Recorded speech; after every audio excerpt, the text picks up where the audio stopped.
Alright, so starting on the electric, pulling all the bad Romex wire that he installed, the previous owner installed. 90% of the boat is done with actual good marine grade electric wire, but then he got to the engine compartment and started using Romex and house shit, and so we're pulling all this out. Large reason why, and apart from obviously it's set up wrong, all of our circuits started going out one by one. The first wire that I pulled today, this is what it looks like. And this is all that he had securing it, which you can see definitely was shorting out. So we're redoing it before our boat burns down. So that's where the panel was. Got this pulled. These are the bus bars that we built that we're going to be installing, both the AC and DC.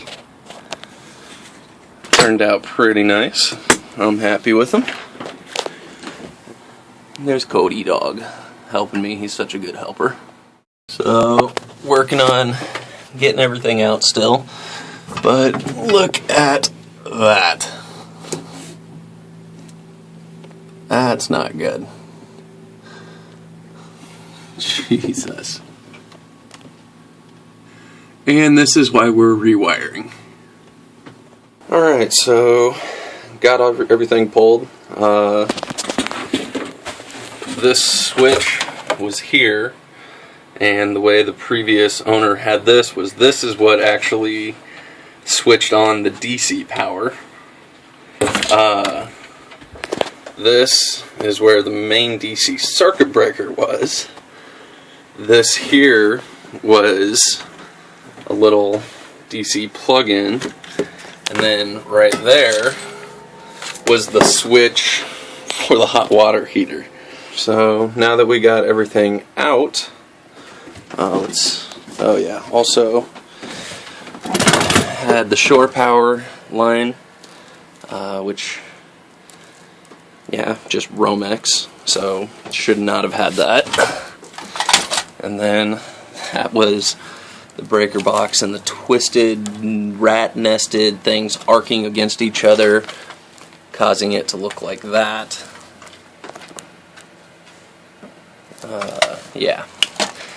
Not good. So, on the bright side, all of this wire is good wire.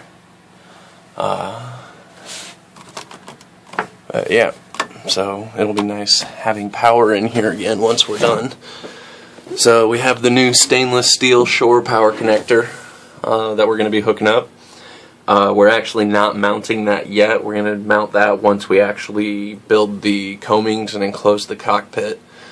So we're going to give it plenty of wire length to run it to where we need.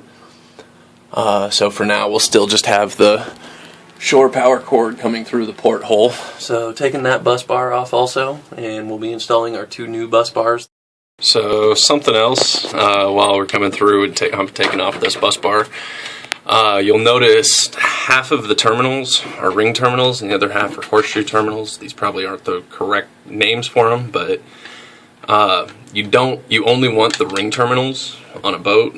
Anything that has vibration, where there's the chance that it can kind of work its way out. The way I look at it is, why take the chance? Yeah, it's a little more of a pain in the ass. You have to take the screw all the way out in order to remove the wire. But you also don't have to worry about it slipping out. So, I mean, we're replacing all this anyway. But we're going to replace all the terminals with ring terminals rather than the horseshoe. Bracket, this was what he had a TV mounted on, like a swing arm bracket. Pulled the radio, all the other stuff. Blank wall, so I'll patch up those holes.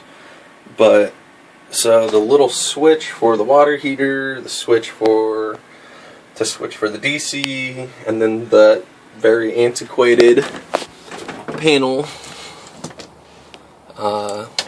all pulled, and all of that will be replaced, including that AC box with this. Have AC on the left, DC on the right. I'm going to be installing little pop-in LEDs there, and have different color for the AC and the DC. DC will always be, or the backlighting also. These pop out. These are nameplates. The ones that were on there didn't look that great. Got this used at the marine store here in Portland, the used marine store, Columbia Marine Exchange. But the back has, back has these two prism LED lights that actually backlight the plates. So really nice. Ended up scoring on this at Columbia Marine, and it cost us a lot less than it should have. Love that place. But step one, pull all of the bad wire and all the stuff that we're replacing. Step one in the books. LA's sanding in the bathroom right now. Got the bulkhead replaced.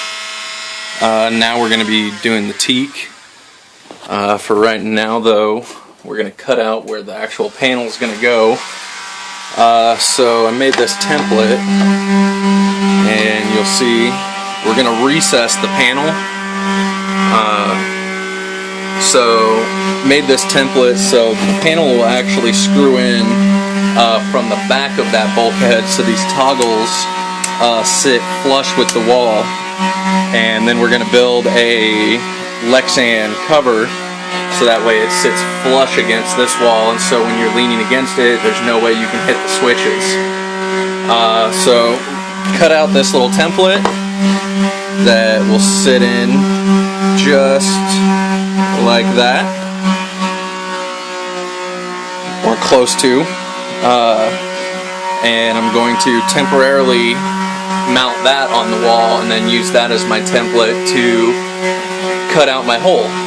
And then we'll be essentially building a four-sided box on the back side that this will screw into.